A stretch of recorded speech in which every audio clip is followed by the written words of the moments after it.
Everybody is upset about this shooting earlier today that happened just around 4 o'clock. He was reassured by the SBI that this would not interfere with their ongoing investigation. The judge gave a stern warning to witnesses that they cannot discuss the case. It has since slowly receded, but it's already done plenty of damage to businesses and homes in the area, ending around a 3-hour standoff that police say all started earlier this afternoon. But you can see there is still plenty of damage here from Friday night's storms, including here in Gastonia. Take a look at this tree. It's supposed to be an exciting night of NASCAR racing, but of course Mother Nature did wash out all of the racing this evening. As I've been down here, I wanted to ask some fans, who is going to win tonight?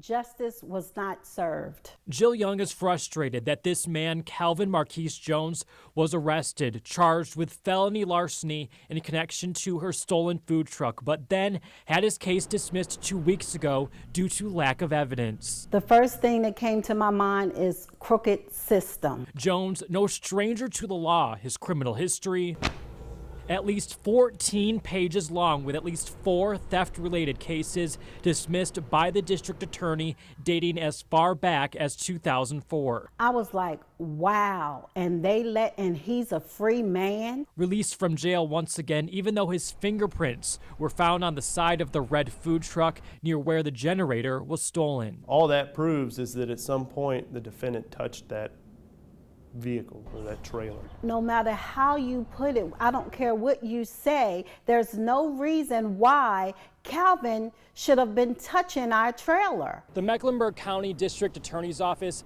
doesn't track the type of cases they handle, but theft is near the top. The assistant DA says this isn't the last time we may see a suspect walk out of court with their case dismissed. It is frustrating. A lot of times I feel like there's evidence there that suggests that somebody did it, but at the same time, I know that the likelihood of us being able to prove it at trial is slim. No case leaves victims like Jill Young helpless. She and her husband now leaving the food truck business, the $15,000 in stolen equipment, too much to recover from. We had a call last month asking us to do a wedding. They wanted cheesesteaks at their wedding. So it does break our heart. You're hardworking, you go to work every day, you pay your taxes, and you don't want your area or your neighborhood to be treated like trash. But that's literally what's happening along June Fur Road, according to the people who live there. Last month, we showed you an illegal dump site full of furniture and other waste. Since our story first aired, the county has taken action, removing 2 dumpsters full of trash. I was like, oh my goodness, the news crew is helping.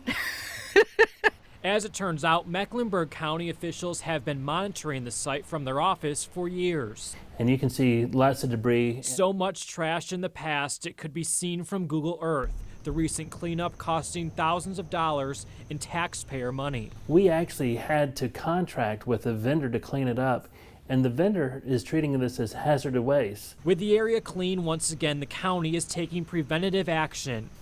Hidden cameras now posted in the hopes of capturing those illegally dumping trash. New road signs warn you could face jail time. The people that live in this neighborhood, they don't want this, and they don't deserve to be treated this way. And neither do neighbors living miles away. Officials say a nearby creek has been contaminated by runoff from the trash. Even with measures in place, Lynette Cox says she plans to stay vigilant. I'm hopeful that they'll continue and that it will eventually stop. So I'm hopeful. She patrols Irma Street with a smile. The area I work in is kind of a rough area. But it never stopped Officer Chelsea Kidder You guys can't out-jump rope me. Are you giving from getting to know the area's youngest neighbors. Myself and a couple other officers would just play basketball with them, hang out, football, all that stuff. But the neighborhood hoop has seen better days. The basketball hoop kept falling down, and it's dented, the rim's dented, it's kind of banged up. So with the help of firefighters and a donation from Walmart, the youngsters can give it their best shot once again. I started realizing even the smallest thing means the most to these kids. You need this one or you need one? Which is why officers came loaded with pizza. There you go. And book bags for back to school. We're gonna get straight A's? It feels great. These cops are wonderful. They bring sense of peace and comfort to the neighborhood. But the area isn't always a slam dunk for patrolling officers. There are bad seeds in every neighborhood. I don't want it to always be about that. I think it's cool to just come and spend some time with them and try to talk to them about what's going on instead of get anybody in trouble. Bridging the gap. They were able to do something with it. So the future generation in the Queen City is in good hands. I've lived a lot of places, but Charlotte is the best.